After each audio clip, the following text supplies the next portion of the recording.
छोटू Rana gang से इनको धमकी मिला है। मोबाइल पे आशुतोष राणा के नाम से इनको धमकी मिला है। पुलिस अनुसंधान का मामला है कि छोटू राणा गैंग है या कौन गैंग है। हम ये अपने माध्यम से बता देना चाहेंगे कि चाहे वो छोटू राणा गैंग हो या कोई गैंग हो, इतना बात समझ लीजिए कि अगर छू दिए, अगर किसी भी तरीके का दिक्कत हुआ और प्रशासन का सहयोग अगर इनको नहीं मिला, सुरक्षा नहीं मिला, तो हर आदमी के पास परिवार होता है। तुम्हारे पास भी परिवार है, जोन गैंग वाला है उसके पास भी परिवार है और हमारा भी परिवार है। तो हमारे परिवार को छुओगे तो जवाब भी उसी तरीके से मिलने के लिए तैयार रहना।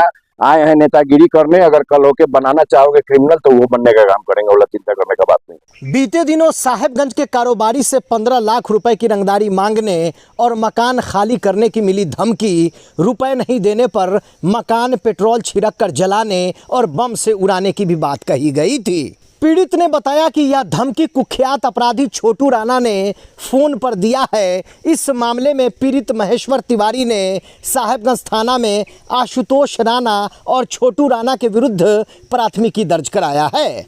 पुलिस मामले की जांच में जुटी है। घटना की जानकारी मिलते ही राजद के नेता धीरज कुमार शुक्ला सोमवार की देर शाम को नवानगर निजामत निवासी पीड़ित महेश्वर तिवारी के आवास पर पहुंचे और पूरे घटना की विस्तृत जानकारी लिया। श्री शुक्ला ने बताया कि अपराधियों का मनोबल बढ़ गया है। साहेबगंज में लूट, रंगदारी, हत्या जैसी घटनाओं पर अंकुश लगाने में प्रशासन और सरकार विफल साबित हो रही है।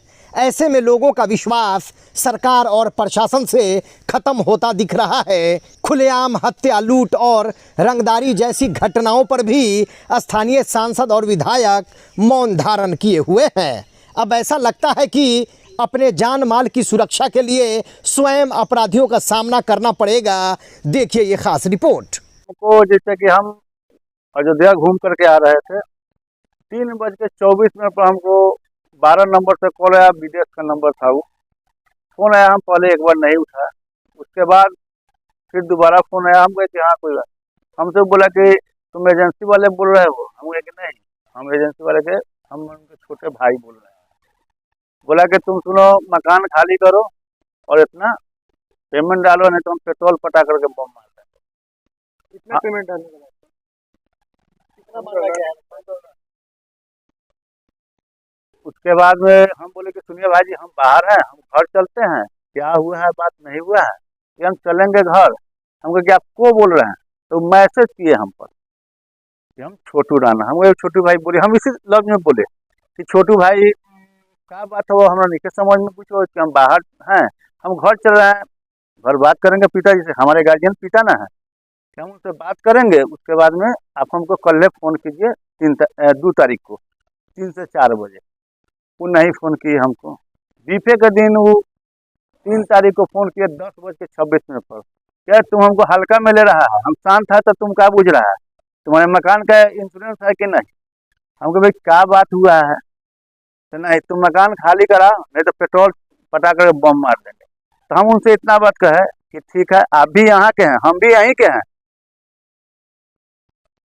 और ज़्यादा नहीं बतियाई, बस इतने बात बोले। उसके बाद वो फ़ोन काट दिए। रुपये का भी बात कहा गया? हाँ, पैसा मांगे नहीं पैसा, यही तरह कहती है। 15 लाख रुपया।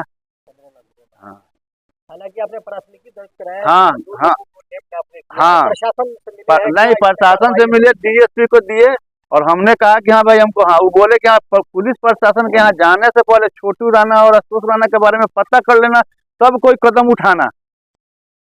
तो हम लोग भी ब्रह्मऋषि समाज के हैं, हमारा भी खून ब्रह्मऋषि समाज है। जब तुम हमको टॉर्चर करोगे तो हमारा भी टॉर्चर करने का काम है। प्रशासन क्या कर रही है? प्रशासन क्या करे? कुछ नहीं कर रही है। नहीं करेगी तो हम अपने बलबूता पर लड़ेंगे। वो अपने बलबूता पर लड़ा है, हम भी अपने बलबूता।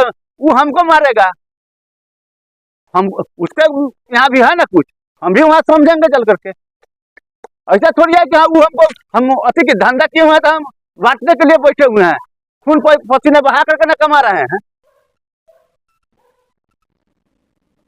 क्या परिचय हुआ? हमारा अविनाश कुमार नाम हुआ। हाँ, पापा के नाम से कराया है। नहीं, बाई नेम कराए हुए हैं। दोनों पर कराए हुए हैं। हमको छोटू राणा अशोक राणा के नाम पे मैसेज है, हमारे पास मैसेज है, उसका रिकॉर्डिंग है। छोटा हम डीएसपी साहब को दिए हुए हैं। बजाज का शोरूम है और हम किराया पर आधा मकान दिए हैं अर्जुन पाठक को फर्स्ट चॉइस खोलने के लिए, पुराना गाड़ी बेचने के लिए। यही नीम चौक पे है। पहला बात है कि पीड़ित नहीं है, ये हमारे परिवार हैं। महेश्वर राव को हमारे पूर्व विधायक मुन्ना शुक्ला जी भी पैर छू के प्रणाम करते थे और हम लोग के पूरे परिवार जैसे हैं। हर दुख सुख में ये लोग भी रहे हैं और हम लोग भी रहे हैं। तो परिवार वाली बात है, इसमें कोई शक नहीं है, हमको परहेज नहीं है ये बात बोलने में। और हम ये बता देना चाहते हैं कि इनको जो भी धमकी दिया है, आशुतोष राणा के नाम से इनको धमकी मिला है, छोटू राणा गैंग से इनको धमकी मिला है मोबाइल पे।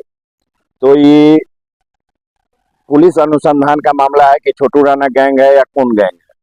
हम ये अपने माध्यम से बता देना चाहेंगे कि चाहे वो छोटू राणा गैंग हो या कोई गैंग हो, इतना बात समझ लीजिए कि अगर छू दिए, अगर किसी भी तरीके का दिक्कत हुआ और प्रशासन का सहयोग अगर इनको नहीं मिला, सुरक्षा नहीं मिला, तो हर आदमी के पास परिवार होता है। तुम्हारे पास भी परिवार है, जोन गैंग वाला है उसके पास भी परिवार है और हमारा भी परिवार है।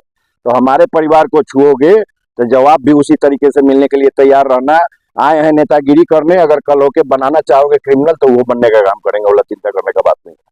लगातार साहेबगंज में इस प्रकार की घटनाएं हो रही हैं, छोटू राणा गैंग के द्वारा हत्या, धमकी, गोलीबारी की घटना हो रही है, हर जगह को लेकर क्या कहेंगे? प्रशासन पूरा नकारा है। यहाँ पे आप दिखवाइए, हम बोलना चाहेंगे कि सरकार से, यहाँ के सरकार से, हालांकि सरकार भी निष्पक्ष नहीं है, उन्हीं लोगों के साथ है।